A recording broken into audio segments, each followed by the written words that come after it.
প্রধানমন্ত্রী তারেক রহমান সচিবালয়ে অফিস করছেন আজ সকালে। তার সঙ্গে সাক্ষাৎ করেছেন টেলিনর গ্রুপের প্রেসিডেন্ট এবং প্রধান নির্বাহী কর্মকর্তা বেনেডিক্টে শিলব্রেট ফাসমার।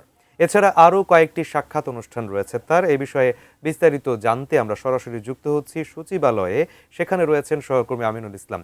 আমিনুল, আজকে তো প্রধানমন্ত্রী তারেক রহমান অফিস করছেন এবং তার সাথে ইতোমধ্যেই টেলিনর গ্রুপের প্রেসিডেন্ট কিন্তু সাক্ষাৎ করেছেন। আরও তার কয়েকজনের সাথে সাক্ষাৎ পর্ব রয়েছে আজকের। তার প্রধানমন্ত্রীর পুরো কর্মসূচিটি আপনি আমাদেরকে জানাবেন।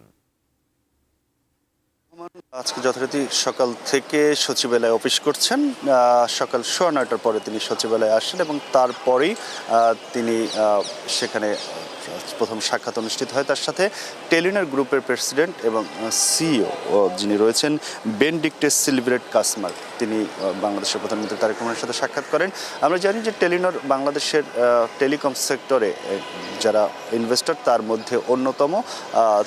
তাদের যে ওয়ার্ল্ড প্রেসিডেন্ট রয়েছেন তিনি বাংলাদেশে এসেছেন এবং তিনি বাংলাদেশের প্রধানমন্ত্রীর সঙ্গে সাক্ষাৎ করেছেন।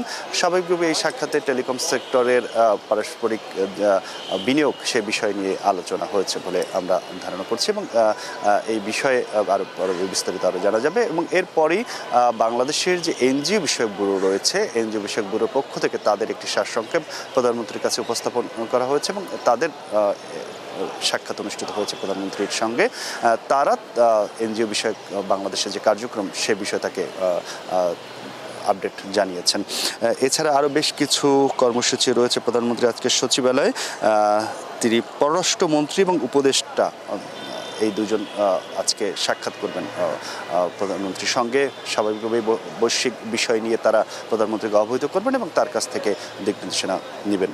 পররাষ্ট্রমন্ত্রী এবং উপদেষ্টা তাদের সাক্ষাৎ রয়েছে, কিছুক্ষণ পরে তাদের সাক্ষাৎ অনুষ্ঠিত হবে। এরপরে কৃষি ও কৃষিজাত শিল্পায়নের যারা বিনিয়োগ করেন তাদের সাথে একটি মতবিনিময় অনুষ্ঠিত হবে, সেটি সচিবালয়ে হবে। এরপরে আরও বেশ কয়েকজনের সাক্ষাৎ রয়েছে প্রধানমন্ত্রীর সঙ্গে।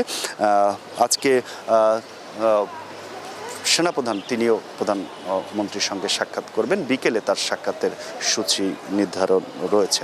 অর্থাৎ সকাল থেকে বিকেল পর্যন্ত বেশ ব্যস্ত সময়সূচি প্রধানমন্ত্রী রয়েছেন এবং তিনি যথারীতি সচিবালয়ে অফিস করছেন এবং সেখান থেকেই তার এই কার্যক্রম পরিচালনা করছেন। এই সাক্ষাৎগুলো শেষ হওয়ার পরে কোন কোন বিষয় নিয়ে আলোচনা হচ্ছে, প্রধানমন্ত্রী কী দিক নির্দেশনা দিয়েছেন, সেই বিষয়গুলো আমরা আরও বিস্তারিত জানাতে পারবো। তো এই ছিল আমার কাছে প্রধানমন্ত্রীর সচিবালয়ে যে কার্যক্রমগুলো চলছে তার খবর।